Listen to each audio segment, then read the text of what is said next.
বিএনপির ভারপ্রাপ্ত চেয়ারম্যান তারেক রহমান বলেছেন, স্বৈরাচার পালিয়ে যাওয়ার আগে দেশের সবকিছু ধ্বংস করে দিয়ে গেছে। বিএনপির নেতাকর্মী সহ অসংখ্য মানুষকে গুম খুন করে স্বৈরাচার ভারতে পালিয়ে গেছে। যে কোনো মূল্যে পালিয়ে যাওয়া স্বৈরাচারের বিচার করতে হবে।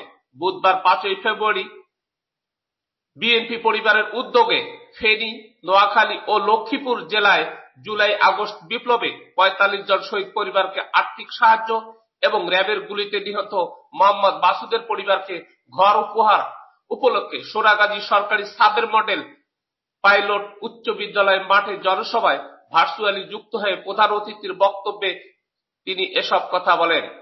তারেক রহমান বলেন, পতিত স্বৈরাচার বিগত ১৭ বছরের মানুষের অধিকার কেড়ে নিয়েছিল। সে অধিকার প্রতিষ্ঠার জন্য বিএনপির নেতাকর্মীরা রাজপথে লড়াই করে বুকের তাজা রক্ত বিলিয়ে দিয়েছেন।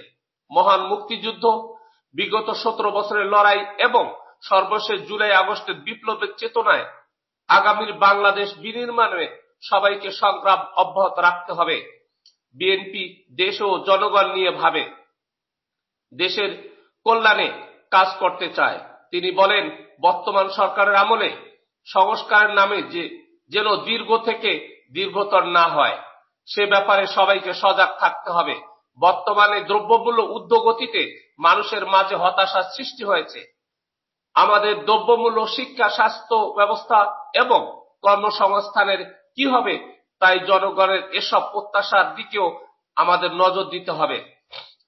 দ্রুত জাতীয় নির্বাচনের তাগিদ দিয়ে বিএনপির ভারপ্রাপ্ত চেয়ারম্যান বলেন, জনগণের নির্বাচিত সরকার দেশ পরিচালনার দায়িত্ব পেলে দেশে আইনের শাসন প্রতিষ্ঠা হবে। সব শহীদদের কাঙ্ক্ষিত স্বপ্নের দেশ বিনির্মাণ করা হবে। বিএনপি দেশ ও জনগণের কল্যাণে কাজ করতে প্রস্তুত উল্লেখ করে তারেক রহমান বলেন, বিএনপি সবসময় দেশ ও জনগণের কল্যাণ নিয়ে ভাবে। এর বড় কারণ হলো দেশের জনগণ বিএনপির উপর আস্থা রাখতে চায়। কিভাবে রাজনৈতিক দল হিসেবে বিএনপি আরো জনপ্রিয় হয়ে উঠবে এবং দেশ ও জনগণের কল্যাণে কাজে আসবে, নেতাকর্মীদের সে বিষয়ে সজাগ থাকতে হবে। আমরা বিএনপি পরিবার কেন্দ্রীয় কমিটির আহ্বায়ক আতিকুর রহমান রুমনের সভাপতিত্বে ও সদস্য সচিব কৃষিবিদ মোকসেদুল মুমিন মিথুনের পরিচালনায় বক্তব্য দেন বিএনপির ভাইস চেয়ারম্যান বরকতুল্লাহ বুলু, আব্দুল আউয়াল মিন্টু, বিএনপির সিনিয়র যুগ্ম মহাসচিব অ্যাডভোকেট রুহুল কবির রিজভী, বিএনপি চেয়ারপারসন খালেদা জিয়ার উপদেষ্টা এমপি জয়নাল আবেদিন ফারুক প্রমুখ।